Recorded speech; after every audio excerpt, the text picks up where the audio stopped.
Einen ganz wundervollen guten Tag wünsche ich euch und herzlich willkommen zu der Auflösung von der großen Umfrage. Ich möchte mich als allererstes mal bei euch bedanken. Es haben knapp 900 Leute mitgemacht bei der Umfrage. Ich habe die auch wirklich auf allen Plattformen, die ich kenne, irgendwie verteilt. Und ja, 900 Leute, ihr gebt mir so viele Informationen dadurch, was ihr eigentlich an meinem Content schätzt und was ihr nicht so gerne mögt. Und dadurch kann ich mich natürlich auch an euch anlehnen so ein bisschen. Das heißt, ihr kriegt besseren Content und ich habe natürlich auch euch glücklich gemacht. Ja, das ist ja das, was ich möchte. Das heißt, vielen herzlichen Dank, dass ihr da teilgenommen habt. Das war sehr viel wert für mich. Und ja, ich möchte euch in diesem Video präsentieren, was sich für euch so ein bisschen ändert. Das heißt, was vielleicht mehr an Content kommt, wie häufig Content kommt und so weiter und so fort. Und ich möchte natürlich auch die Umfrage auflösen hier, also quasi die Grafiken zeigen und so weiter und was ich da dann genau gemacht habe und was das für mich eben bedeutet. So, für die Leute, die vielleicht nicht an allem interessiert sind, ich habe in der Beschreibung Timestamps, beziehungsweise in den Kommentaren Timestamps reingepostet, beziehungsweise ich werde das noch machen. Bitte gebt mir kurz, wenn ihr zu schnell seid mit dem Anklicken des Videos, müsst ihr es kurz aktualisieren. Ansonsten hat YouTube einfach meinen Kommentar noch nicht, weil ich das natürlich auch was schreiben muss. Das kann ich vorher leider nicht schreiben, das geht nicht. Aber ja, ihr könnt da dann quasi die Teile überspringen, die für euch nicht so relevant sind, okay? So, wir wollen anfangen mit dem Content. Was für Content kann von euch erwartet werden in Zukunft, beziehungsweise wie habt ihr eigentlich abgestimmt? Welchen Content mögt ihr am meisten? Und ich habe den hier mal ein bisschen nun ja gerankt. Das heißt, ihr hattet ja immer die Möglichkeit zwischen 1 und 10 abzustimmen, ja? Und ich habe jetzt hier tatsächlich mal den Durchschnitt über eure Votes berechnet. Und das ist ja quasi euer gemeinsames Signal, was ihr mir senden wollt, wie beliebt ist dieser Content eigentlich. Und da sind meine Tutorial-Reihen auf Platz 1, also die ganz normalen Reihen, wirklich Coding oder auch Theorie oder alles, da war alles zusammengefasst, okay? Das ist auch bislang eigentlich mein Hauptcontent. Und ja, der liegt bei 7,693. Also man konnte abstimmen zwischen 1 und 10. Das heißt, wenn alle 10 abstimmen, ist der Content auf 10, ja. Und wenn alle 1 abstimmen, ist das bei 1. Das heißt, man hat Werte zwischen 1 und 10 jeweils inklusive. Und darüber den Durchschnitt für die Tutorial-Reihen habt ihr mit 7,693 abgestimmt. Für die News, das war Platz 2, waren es dann schon nur noch 6,499. Die waren aber auch sehr beliebt. Also im Vergleich zu allem anderen. So, dann die Einzelvideos, die ich dachte, dass sie am beliebtesten wären tatsächlich. Das sind zum Beispiel Videos, die wirklich für sich alleine stehen, wo ich versuche, dass man kein Vorwissen hat, wo ich dann aber auf einzelne Reihen über, naja, Hinweise sozusagen, wenn irgendwie interessante Sachen für euch sein könnten, wie ihr dann euer Wissen da drin vertiefen könnt. Das liegt bei 6,4. Let's Read Code war eine riesen Überraschung für mich. Da sind wir bei knapp 6, also 5,982 im Durchschnitt. Das ist tatsächlich auf Platz 4. Und ab da geht es so ein kleines bisschen runter. Da habt ihr nicht mehr so wirklich Lust drauf. Wenn wir vergleichen, also mein beliebtester Content, die Tutorial-Reihen sind bei 7,69, ja. Die Linux-Distributionsvergleiche sind bei 5,214. Das ist schon deutlich drunter und die sind schon nicht mehr so beliebt. Die Bildungs-Livestreams sind sogar nur bei 5,103. Die Challenges nur bei 5,016. Das fand ich besonders beunruhigend, muss ich sagen, weil ich dachte, Challenges sind mega beliebt. Die CTFs waren bei 4,613. Podcasts nur bei 4,585. Vlogs bei 4,391. Linux Gaming Installationsanleitung bei 3,391 und Linux oder generell Gaming Livestreams mit FAQ-Charakter bei 3,617. Da haben nur wenige Leute wirklich gesagt, boah, will ich sehen. So, und was bedeutet das jetzt für euch? Ja, dieses Video wird ein bisschen länger, deswegen ich kann da auch ein bisschen mehr ins Detail gehen, was das jetzt für diesen Content auf dem Kanal hier bedeutet. Zunächst einmal möchte ich sagen, dass wir fangen einfach mal unten an jetzt, okay? Gaming-Livestreams werden niemals mehr auf diesem Kanal hier kommen, also Hauptkanal, ja, The Morpheus Tutorials, ja, da kommen keine Gaming-Livestreams mehr, okay? Die sind alle nur noch auf Twitch. Twitch könnt ihr, ich blende die URL hier ein. Twitch könnt ihr einfach mein Dings abonnieren oder was auch immer man da alles machen kann. Ich kenne mich bei Twitch auch noch nicht so gut aus. Werde ich aber auch nicht so häufig machen. Einfach mal hin und wieder, weil hin und wieder macht mir das Spaß. Hin und wieder habe ich da echt Lust drauf. Und ja, dann werde ich einfach hin und wieder mal ein bisschen Livestreamen. Aber momentan ist einfach bei mir auch echt viel los. Und Livestreamen geht natürlich nur abends, ja. Und generell alles, was mit der Community irgendwie ist generell nur abends. Und natürlich möchte ich auch hin und wieder mal einen Abend für mich haben, beziehungsweise zum Beispiel kommt dann mal irgendjemand vorbei, mit dem ich Lampen aufhänge hier. Ich bin immer noch nicht ganz fertig mit Umziehen. Ja, nach über einem halben Jahr habe ich es nicht geschafft, weil ich die ganze Zeit auch immer mal wieder arbeiten sollte. Und dann war ich jetzt im Januar krank und so weiter und so fort. Es ist ja momentan Grippewelle. Genau, das heißt, das ist sehr, sehr unregelmäßig, aber hin und wieder mal habe ich da Lust drauf, also bei Twitch, okay? Dann Linux Gaming Installationsanleitung. Ich muss mal gucken, wo ich die hinpacke. Die sind sowieso sehr unbeliebt. Wenn, dann werden sie auf meinem Zweitkanal kommen. Definitiv nicht auf meinem Hauptkanal. Wenn ihr meinen Zweitkanal abonnieren wollt, beziehungsweise einen meiner Zweitkanäle, ist es ein Drittkanal? Ja, das müsste dann ein Drittkanal sein. Dann könnt ihr da quasi auf The Morpheus Gaming klicken und dann könnt ihr da meinen Kanal abonnieren. Da werden aber auch Gaming vielleicht mal geschnitten oder so. Mal gucken, wie ich da Lust drauf habe. Aber wahrscheinlich eher weniger. Also das hat sehr viel mit meinen Interessen zu tun. Wenn ich da gerade irgendwie Bock drauf habe, dann mache ich das halt mal, ja. Aber das werde ich wahrscheinlich dann eher so als Freizeit zählen, weil der ist ja auch nicht monetarisiert, der Zweitkanal und so weiter und so fort. Genauso ist es mit den Vlogs, okay? Die Vlogs, die findet ihr auch auf meinem Zweitkanal The Morpheus Vlogs. Ja, also ist ein anderer Zweitkanal, nicht der Gaming-Zweitkanal, sondern der Vlogs-Zweitkanal. Dort werde ich dann die Vlogs veröffentlichen und es wird kein einziger Vlog auf diesem Kanal hier kommen, okay? Also die sind absolut nicht relevant für den Hauptkanal hier. Podcasts werde ich hier hochladen, wenn ich welche habe. Ich habe ja nicht wirklich viele bisher gemacht. Hin und wieder mal ein oder zwei machen ist eine Sache, die will ich auch machen tatsächlich, weil ich finde, da kann man sehr gut Leute interviewen und die könnten interessante Perspektiven für euch auch haben. Aber die werden sehr selten sein. Also wir haben es ja gesehen, ich habe bisher 2 Stück gemacht und die sind schon echt alt mittlerweile und daher qualitativ auch leider nicht so gut. Aber ja, neuere werde ich dann ein bisschen anders machen, aber es werden welche kommen, allerdings lang nicht so häufig, okay? CTFs werde ich weiterhin hin und wieder mal welche machen, aber ihr seht, CTFs und Podcasts sind ungefähr gleich beliebt. Das heißt, ihr könnt davon ausgehen, dass CTFs wahrscheinlich auch nicht so häufig sind. Trotzdem ist natürlich eigentlich ein CTF immer eine gute Übung, gerade wenn man Pentesting möchte oder Pentesting üben möchte und nicht wirklich irgendwie, ja, jetzt weiterkommt bei einem CTF, dann kann man da gerne mal nachgucken und deswegen, ich sehe die jetzt als nicht so schlecht an, aber halt sehr, sehr selten. Challenges werde ich weiterhin, glaube ich, so einmal im Monat was machen, das ist ganz okay, denke ich. Bildungs-Livestreams hatte ich mir eigentlich vorgenommen, einmal im Monat zu machen, aber da habe ich momentan einfach auch nicht die Stimme dazu, immer noch nicht leider. Und deswegen, die sind auch sehr, sehr viel Aufwand, also auch die Challenges sind viel Aufwand, aber die Bildungs-Livestreams sind sogar noch mehr Aufwand. Die brauchen natürlich auch die Zeit, wo man dann streamt. Und ja, die Zuschauerzahlen sind jetzt auch nicht gerade hoch, sage ich jetzt mal. Die sind natürlich vorhanden, aber der Aufwand ist schon immens, muss ich da sagen, tatsächlich. Also bei den Challenges, je nachdem, was es für eine ist, Coding-Challenges sind nicht so viel Aufwand. Da muss ich quasi einmal die Challenge lösen und mir vorher überlegen. Aber bei Bildungs-Livestreams sind die schon teilweise echt hoch. Das heißt, da werde ich wahrscheinlich weniger als einmal im Monat schaffen. Vor allem, wenn es so unbeliebt ist, muss ich sagen, lohnt sich das nicht, wenn ich das einmal im Monat mache. Also eher seltener, okay? Dann Distributionsvergleiche. Da gucke ich einfach mal, wenn mir ein Linux irgendwie genannt wird, dann gucke ich mir das meistens an und wenn ich das cool finde, dann mache ich da, sobald ich irgendwie mal ein bisschen Luft habe, mache ich ein Video dazu, aber das wird auch sich beschränken, also es sind nicht sonderlich viele, die ich da plane. Was ich jetzt allerdings ändern möchte, sind unsere Top 4, okay? Wir sehen Tutorial-Reihen bei 7,69. Wir sehen News bei 6,5 fast ungefähr, die Einzelvideos bei 6,4 und Let's Read Code bei quasi 6,0, ja. Das heißt für mich, ihr wollt als meistes Tutorial reingucken, hin und wieder aber mal News, Einzelvideos oder Let's Read Code haben. So, und die Tutorials, die werde ich jetzt weiterhin unter der Woche einfach reinpacken, ja. Aber am Wochenende möchte ich jetzt eigentlich in Richtung News oder Einzelvideo oder Let's Read Code gehen. Das kann sich mal ändern, wenn ich irgendwie was anderes zu tun habe, aber ich möchte die 3 Formate, also News, Einzelvideos und Let's Read Code, möchte ich weiterhin machen. Die sind nämlich, glaube ich, relativ beliebt sogar und haben viel Potenzial, um ein bisschen Abwechslung reinzubringen in meinen Kanal auch. Denn gerade was Kotlin noch angeht, das war eine Reihe, die wirklich sehr, sehr lange lief und da kommen wir aber später auch nochmal zu. Das will ich jetzt nicht nochmal so machen, weil über 100 Videos nur ein Thema, das ist schon echt ätzend. Das verstehe ich komplett. Das heißt, am Wochenende versuche ich diese 3 Spezialformate irgendwie reinzubringen. Die fressen natürlich sehr viel Zeit, also gerade weil ich am Wochenende eigentlich auch nicht arbeiten möchte. Ich versuche es zumindest, weil man mir auch häufiger mal gesagt hat, ich soll mal ein bisschen chillen. Ja? Versuche ich mir Wochenends freizunehmen so ein bisschen, aber das wird natürlich nicht ganz reichen, aber das ist ein anderes Thema.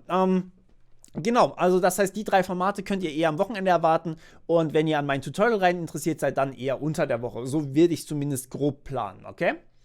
Gut, weiterhin war es ja so, wie mein Content oder wie soll mein Content verteilt sein. Und da habe ich es ja bisher immer so gemacht, ich lade jeden Tag ein Video hoch und das wird um 15 Uhr veröffentlicht, außer gestern, in meinem Fall gestern, war Montag, da war ein Spezialtag. Ist ein anderes Thema, normalerweise 15 Uhr jeden Tag. Jetzt habt ihr mich hier mitgeteilt, ihr wollt meinen Content, beziehungsweise ihr wollt im Durchschnitt 1,73 Videos jeden Tag. Und ratet mal, was 1,7 ist. Nun ja, das ist 12 durch 7. Das heißt, ihr wollt ungefähr 12 Videos die Woche haben, sagt ihr mir so durch diese Umfrage jetzt hier. Und ja, das war Zufall, dass ich das rausgekriegt habe. Ich hatte nämlich was anderes im Kopf. Ich hatte im Kopf, jeden Wochentag, also Montag bis Freitag, jeden Tag 2 Videos zu veröffentlichen. Eins mittags und eins abends. Vielleicht mache ich da 18 oder 19 Uhr. Ich muss mal gucken, wann ich das mache. Und am Wochenende mache ich auch jeweils nur ein Video. Das heißt, Wochenends ein Video, weil die einfach mehr Zeit brauchen. Und unter der Woche 2. So war das zumindest mal mein Plan. Ich weiß nicht, ob ich den einhalten kann. Das könnte einfach zeitlich viel zu eng werden. Aber das wäre so das, was ich jetzt anstreben würde, was ihr mir durch diese Umfrage hier mitgeteilt habt. Und ja, dann war das nächste, wie soll eigentlich mein Content verteilt sein? Also wie viele Serien wollt ihr im Durchschnitt haben? Im Durchschnitt wollt ihr 2,416 Serien parallel laufen haben und das ist eigentlich gerade auch so ein bisschen der Fall. Also klar, Serien heißt immer unterbrochen von diesen Spezialvideos auch, das zähle ich da rein. Und ihr wollt da 2 Serien im Wechsel haben ungefähr und dann hin und wieder mal noch eine dritte haben. Aktuell laufen Discord-Bots und Kotlin parallel, ja. Und hin und wieder kommt mal React, weil gesponserte Serien, zu Sponsorings kommen wir nachher auch noch, gesponserte Serien sind natürlich immer abhängig von dem Auftraggeber. Der guckt sich jedes Video an, sagt dann, den Teil mag ich nicht so, kannst du das vielleicht nochmal überarbeiten. Ist meistens kein Problem. Aber die geben natürlich auch den Upload-Rhythmus vor. Das heißt, in dem Fall war es jetzt so, Get in IT hat gesagt, gestern ein Video, oder nicht gestern, am Mittwoch, letzte Woche kam ein Video, nächsten Mittwoch kommt ein Video und ich bin dann natürlich abhängig von denen, was die sagen. Das heißt, es ist ein bisschen auch davon abhängig, wenn die sagen einmal in der Woche, dann mache ich einmal in der Woche, wenn die sagen 2-mal oder 3-mal in der Woche, dann mache ich halt 2 oder 3-mal in der Woche, ja, so in die Richtung. Das heißt, das sind so ungefähr 2 Serien mit hin und wieder mal Abwechslung, okay? Gut, also das heißt, das passt mir eigentlich ganz gut in Kram so. Ich glaube, 2 Serien hin und abwechseln. Dann läuft eine Serie auch nicht so ewig. Das war so mein Hintergedanke, dass wenn ich jetzt jeden Tag der Woche eine andere Serie habe, also quasi 7 verschiedene Serien, ja, in der Woche, oder 5 Serien in der Woche, dann habe ich halt für Kotlin wirklich über ein Jahr, dass Kotlin da läuft. Ja, das ist einfach ewig. Während wenn ich jetzt 2 Videos jeden Tag veröffentliche und jeden Tag quasi eins von dem, dann geht das eigentlich echt klar, würde ich sagen. Okay, so, wir kommen zum nächsten großen Thema. Und zwar die Tätigkeiten. Also welche Tätigkeiten mache ich so und so weiter und so fort. Da muss man allerdings dazu sagen, dass das nicht wirklich alle Tätigkeiten umfasst. Manche Dinge, da habe ich keinen Einfluss drauf, da habt ihr keinen Einfluss drauf. Zum Beispiel, wenn ich natürlich angerufen werde, ja. Oder, und das kommt häufiger vor, als dass man denkt, okay, das muss man dazu sagen. Oder wenn ich jetzt meine Steuer machen muss oder wenn ich Analyse machen möchte von meinem Kanal eben oder wenn ich Aufträge bekomme oder Fahrtwege habe oder, ja. Das ist einfach, das sind Sachen, auf die habe ich keinen Einfluss, die kommen da noch oben drauf, okay? Aber so ganz grob habt ihr mir eine Reihenfolge gegeben. Es ging jetzt nicht darum, ich wende jetzt so und so viel Zeit jede Woche auf, weil ihr das genauso gesagt habt und ich stopp das, ja, sondern es ging mir eher so um eine Idee, wie wichtig euch einzelne Teile von mir sind. Oder was heißt Teile von mir? Einzelne Aspekte an meiner Work hier, ja, okay? Und bei euch kam relativ deutlich raus, dass ihr zum Beispiel Vorbereitung, Schnitt und Recording relativ wichtig findet. Vorbereitung ist allerdings für euch das Wichtigste von allem, ja. Schnitt war das zweitwichtigste davon und Recording war das am wenigsten wichtige. Wobei man dazu sagen muss, Recording ist halt einfach ein Ding, das muss man machen, damit ein Video gut aussieht und auch funktioniert, okay? Aber Vorbereitung, ja, mache ich tatsächlich auch mehr, also mache ich tatsächlich jetzt schon deutlich mehr, als dass ich tatsächlich Recording mache. Und Schnitt mache ich momentan eigentlich am wenigsten, weil ich einen relativ effizienten Schnitt habe. Aber wenn ich natürlich aufwendiger schneide, also momentan habe ich so ungefähr gleich viel Recording, vielleicht bisschen mehr Schnitt natürlich, weil ich das ganze Video ja gucken muss, aber ich gucke es meistens auf doppelter Geschwindigkeit und dann schneide ich die einzelnen Stücke. Das heißt, ich brauche schon länger zum Schneiden als zum Recorden. Und ja, das sind keine Start-Stopp-Aufnahmen, was ich hier mache, aber es hält sich ganz grob wobei, nee, also Schnitt brauche ich schon etwas länger als Recording, muss ich sagen. Und Vorbereitung brauche ich nochmal länger als Schnitt, durchaus. Was allerdings sehr, sehr hoch bei euch angesiedelt wurde, und zwar insgesamt auf Platz 2, Entschuldigung, mit 9 Ideen verfolgen. Und zwar mit einem Durchschnitt von 7,221. Das heißt, ihr findet es interessant, wenn ich neue Dinge ausprobiere und die dann halt eventuell auch wieder einstampfe, falls sie nicht so wirklich gerne gesehen sind, okay? Das ist wunderbar spannend für mich. Das heißt, ich kann ja auch hin und wieder mal was Experimentelles machen. Ihr merkt, momentan schneide ich ein bisschen experimentell. Ich bringe mir quasi immer mal wieder ein bisschen Sachen in Premiere bei. Ich schneide tatsächlich mittlerweile auch diese Videos. Zum Teil das hier jetzt auch, zum Beispiel mit Premiere Pro. Und ja, da lerne ich natürlich auch immer wieder mehr dazu, okay? Aber eben solche Sachen sind dann natürlich erstmal nur experimentell. Wenn sie gut ankommen und den Zeitaufwand dann auch wert sind, dann kann ich das weiterverfolgen, während wenn sie den Zeitaufwand nicht so wirklich wert sind, weil sie nicht wirklich gerne gesehen werden oder auch nicht weniger gerne gesehen werden, dann hat das natürlich für mich nicht wirklich jetzt irgendwie einen Sinn, da so viel Zeit reinzustecken. Gut, was auch sehr hoch war bei euch, waren Projekte. Projekte waren extrem beliebt und da will ich aufs Community-Projekt verweisen. Ihr findet auch auf meinem Kanal als weiteren Zweitkanal findet ihr den Kanal Cryptic. Cryptic ist das aktuelle große, riesige Community-Projekt, das vor mehr als 2 Jahren ins Leben gerufen wurde.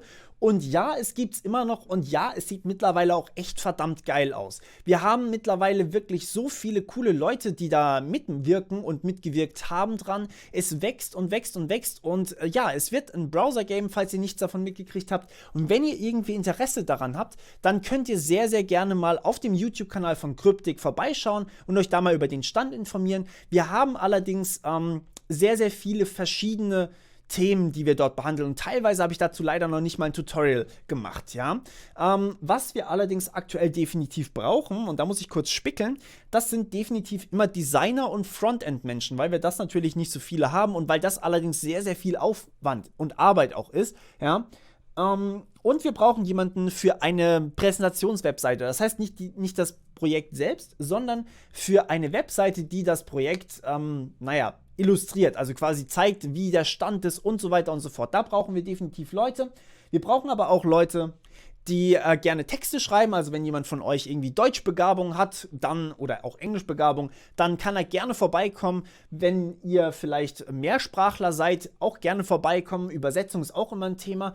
Und wir brauchen vielleicht Pentester tatsächlich, also Leute, die wirklich mal in die Webseite reingucken. Nicht nur böse Pentester sozusagen, sondern auch Leute, die einfach Security machen und sich dann mal den Code angucken und vielleicht auch ein bisschen schauen, ob sie was reverse engineeren können, ob das möglich ist, wie weit sie da kommen und so weiter und so fort. Die Antwort auf die Frage, warum ich nicht alles mache, ist eigentlich relativ simpel. Ja, da ist einfach keine Zeit da, ne? Also Projekte schön und gut, aber nun ja, ist schwierig. Okay, als nächster Punkt auf der Liste waren PNs. Und PNs und Twitter, beziehungsweise nee, eigentlich nicht. PNs zähle ich jetzt einfach mal alles zusammen. Das heißt, persönliche Nachrichten auf Discord, Kommentare und so weiter und so fort. Die waren bei euch so im Mittelfeld, ja. War ganz okay.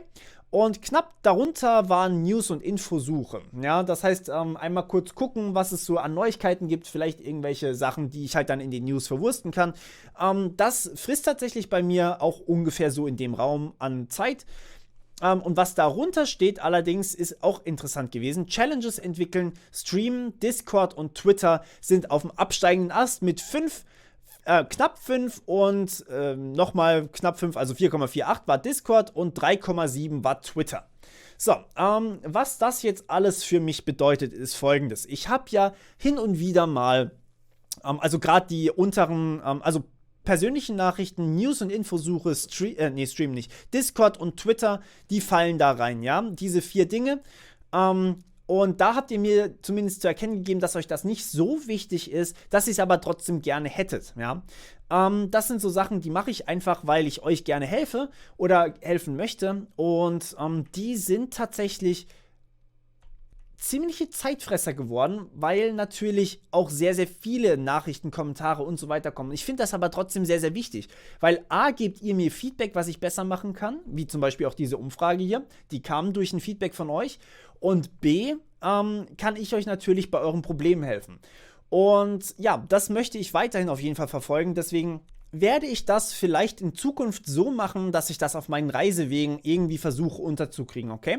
Das heißt, was jetzt für euch passiert, ist wahrscheinlich, ihr müsst ein bisschen auf eine Antwort von mir warten, okay?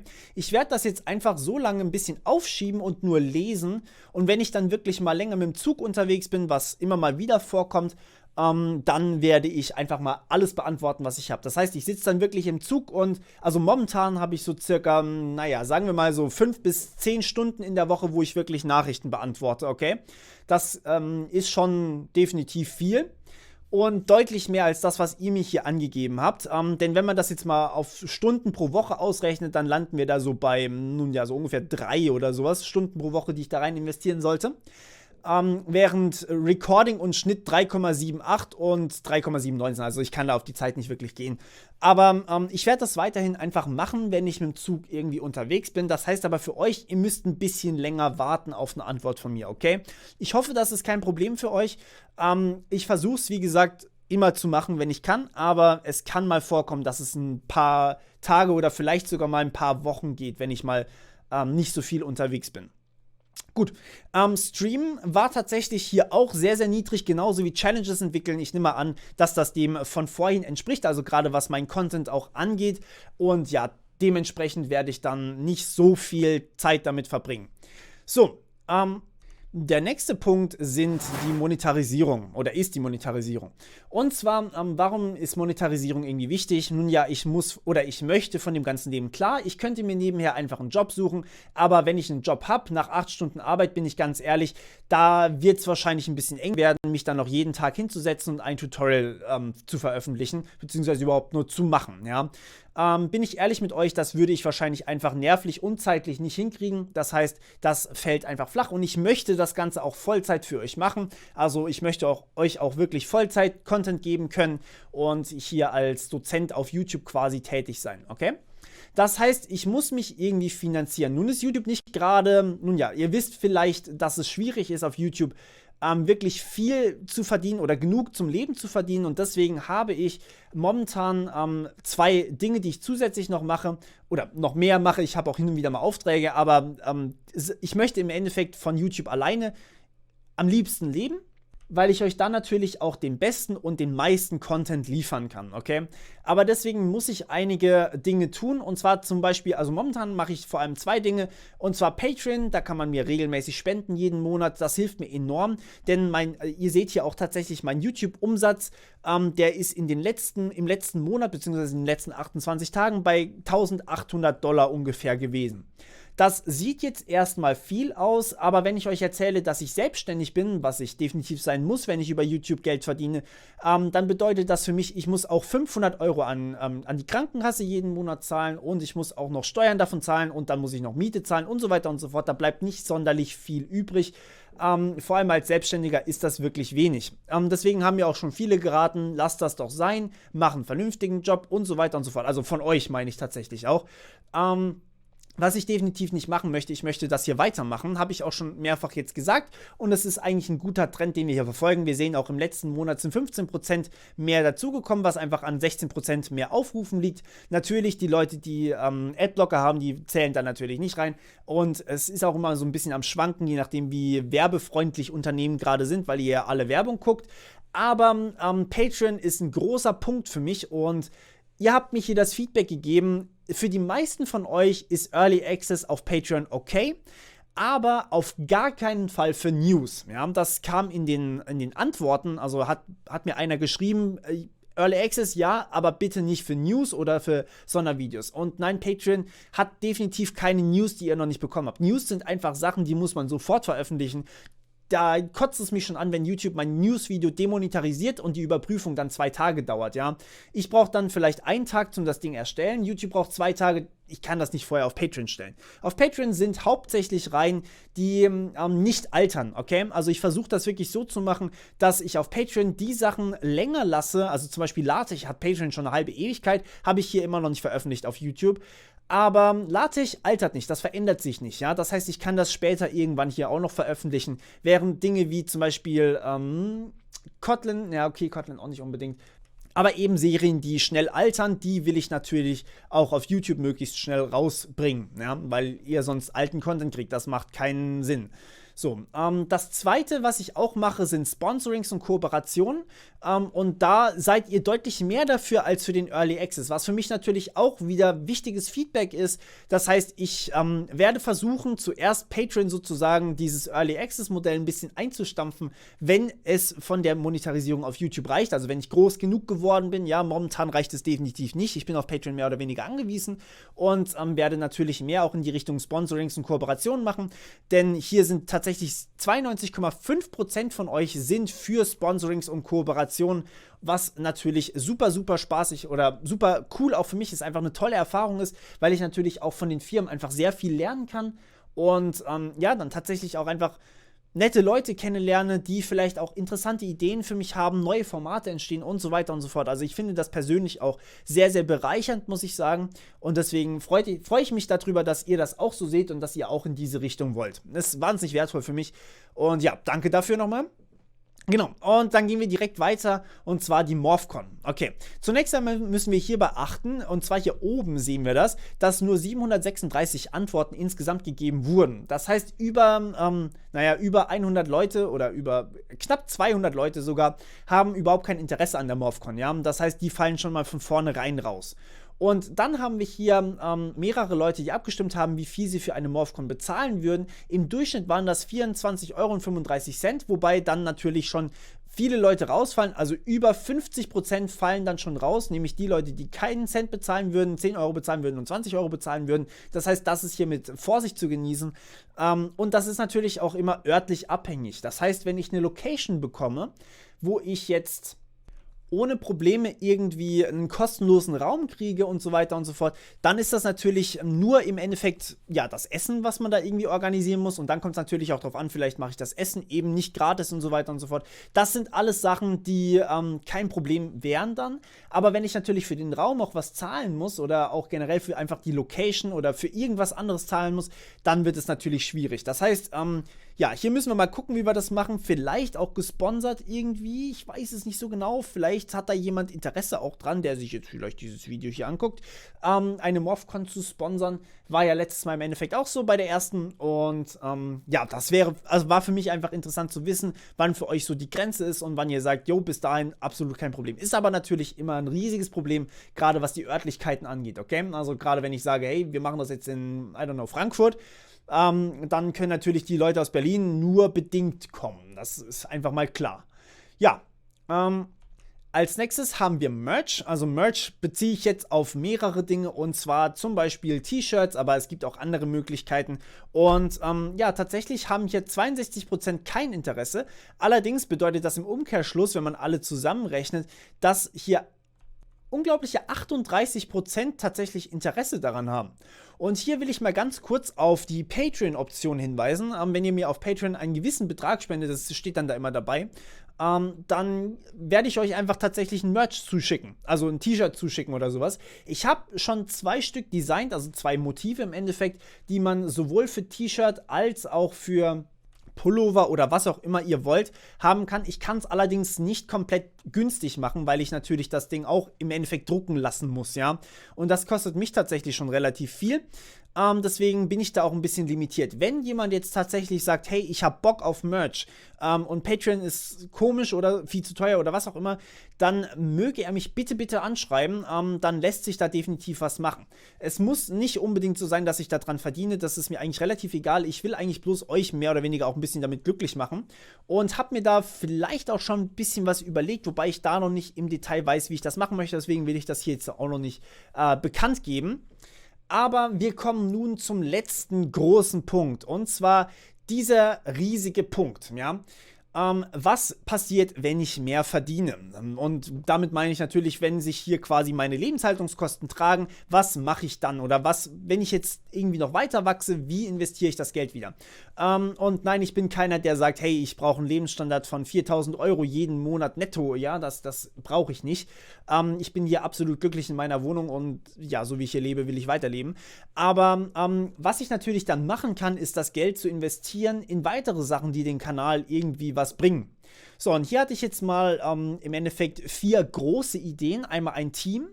Das heißt, das Team könnte dann verschiedene Dinge tun, wie zum Beispiel Recherche oder eben auch Schnitt oder relativ vielfältig. Also ein Team ist im Endeffekt alles, was mich entlastet, ja. Auch eine Sekretärin wäre manchmal ziemlich cool oder jemand, der Kommentare für euch beantwortet, wäre auch super geil. Und das wäre so das Erste. Das Zweite ist tatsächlich also das war tatsächlich von 65,9% der Leute bei der Umfrage gewünscht. Bei über 838 Antworten ist das schon einiges. Also es sind 552 Leute, die meinen, ein Team würde meinem Kanal wirklich was helfen. Dann haben wir hier 401 Leute, die sagen, eine App wäre sinnvoll, ja. Und dann haben wir tatsächlich 35%, also knapp 300 Leute, die sagen, es wäre auch cool, wenn ich euch einen E-Mail-Server, einen Proxy, einen VPN und so weiter zur Verfügung stelle.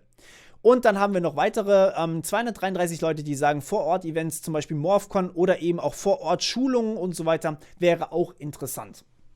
Ja, das ist super spannend für mich, denn ja, was ich tatsächlich machen möchte, und jetzt kommen wir zu großen Sachen. Also zunächst mal handeln wir das Thema E-Mail-Server, Proxy, VPN so ab. Ihr könnt auf Patreon tatsächlich Goals sehen. Goals sind quasi, wenn ich insgesamt diesen Betrag an Spenden habe, dann mache ich das und das, ja. Und da habe ich tatsächlich schon Goals eingetragen für einen E-Mail-Server, für einen Proxy und so weiter und so fort. Okay, einen Pastebin-Server gibt es schon für die Patreon-Supporter und da könnt ihr einfach mal schauen, wenn die Goals erreicht sind, werde ich das dann tatsächlich tun.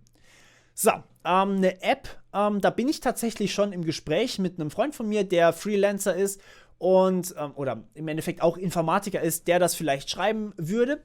Und ja, das kostet natürlich einen gewissen Betrag, logisch, er muss ja auch von irgendwas leben, aber da muss ich mal gucken, wann das finanziell einfach möglich ist. Aber was am meisten interessant ist, ist das Team. Das Team, sodass mehr an Special-Videos gearbeitet werden kann, wobei ich das jetzt nicht unbedingt nur auf Special-Videos beziehe. Ich habe ja vorhin erzählt, wie der Content eigentlich verteilt ist. Ich dachte einfach wirklich, dass die Einzelvideos mit Abstand gewinnen an Beliebtheit. Aber ein Team, was im Endeffekt mich ein bisschen entlastet, das heißt, dass ich mehr oder besseren Content produzieren kann. Ja? Und hier habe ich jetzt wirklich ein sehr interessantes Ergebnis bekommen, nämlich sehr viele Leute sind daran interessiert. Das bedeutet für mich, ich versuche jetzt gerade in diesem Moment, ja, wenn jemand von euch Interesse hat, bei mir sozusagen eine Art Freelancing zu machen oder Praktikum oder wie auch immer. Ich kann euch nicht wirklich viel bezahlen. Das heißt, ich kann noch keinen Cutter anstellen, zumindest noch nicht. Das heißt, das mache ich weiterhin selber. Was ich allerdings machen kann, und das ist sehr, sehr spannend, vielleicht für den einen oder anderen von euch auch, ist zu einzelnen Themen, vor allem den Theoriethemen, wo man eine PowerPoint-Präsentation braucht. Diese PowerPoint-Präsentation kann gerne jemand von euch übernehmen und ich bezahle denjenigen dann.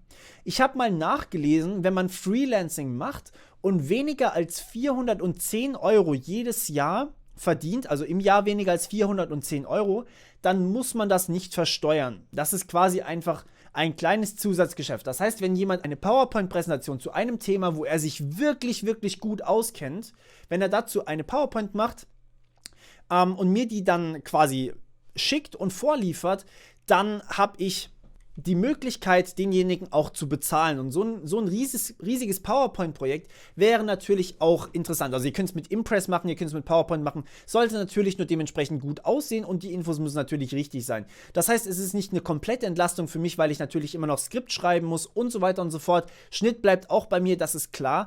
Aber es wäre schon mal ein Riesending, wenn mir jemand all diese Informationen zusammensucht und ich würde dann im Endeffekt eventuell, also ich würde mich natürlich mit demjenigen dann unterhalten und wenn ihr da Interesse dran habt, dann schreibt mich gerne an. Es gibt einige Themen, die ich gerne vergeben würde und da muss man natürlich finanziell auch gucken. Ich kann jetzt nicht 10 Leuten zusagen, weil das ist einfach viel zu viel, ja. Aber vielleicht kann ich mal einem zusagen und mal gucken, ob das funktioniert, okay? Und ja, schreibt mich per persönlicher Nachricht bitte an, auf Discord am besten oder auch per E-Mail könnt ihr machen und mir dann einfach quasi sagen, welches Thema das bei euch wäre und ob ihr gut mit PowerPoint umgehen könnt und genau, wie alt ihr seid, ist auch noch wichtig. Das Problem ist nämlich, dass man, soweit ich weiß, Freelancing erst ab 18 machen darf. Davor sind, nun ja, Tricks und Kniffe die Standardsache und da will ich ehrlich gesagt die Finger davon lassen. Also da gibt es zum Beispiel Leute, die behaupten, ja, wenn das die Eltern quasi offiziell machen, aber das Kind macht es dann ist es in Ordnung. Davon will ich eigentlich die Finger lassen. Das heißt, schreibt mir auch ein bisschen so was bei euch so los ist. Und ja, dann habt ihr tatsächlich die Möglichkeit, bei mir quasi ein Mini-Praktikum oder Job zu machen, remote, von zu Hause aus, sozusagen, wenn ihr darauf Lust habt, okay? Das heißt, ja, bitte schreibt mich an, ich freue mich auf euch. Und das ist eigentlich so das Ergebnis von dieser Umfrage. Ich glaube, das sind sehr, sehr viele Sachen, die tatsächlich wirklich wichtig für euch auch sind und ja, die euch auch in Zukunft betreffen. Ich möchte jetzt anschließend einfach nur noch ein paar Fragen oder Anregungen kurz durchgehen.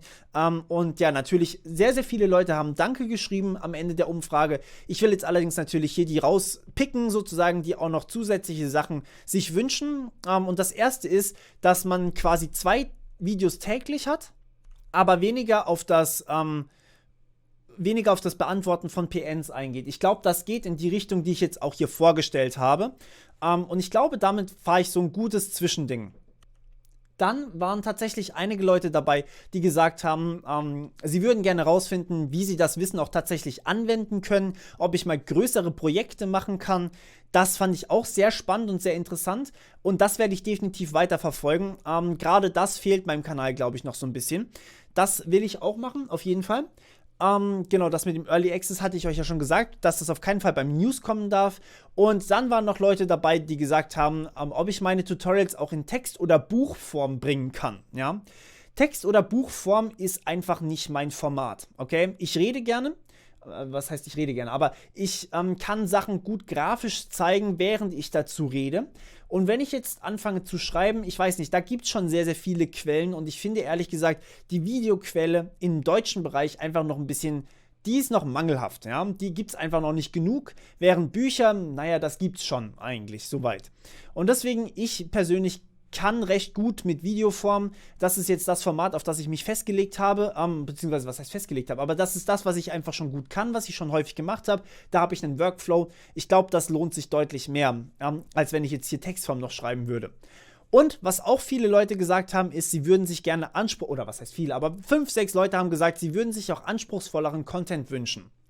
Und das ist auch sehr interessantes Feedback. Da will ich auch tatsächlich wieder rein. Das war jetzt halt einfach Kotlin, das im Endeffekt relativ lang lief, okay. Das ist natürlich auch immer so eine Reihe gewesen jetzt. Ich will aber auch tatsächlich wieder ein bisschen mehr anspruchsvolleren Content machen. Ihr kennt vielleicht meine Kryptographie-Reihe. Die werden zwar nicht so viel geklickt, aber ich finde das super spannend und auch wichtig, dass wir im deutschen Raum auch was in diese Richtung haben. Es gibt schon sehr viel anspruchsvollen Content von mir.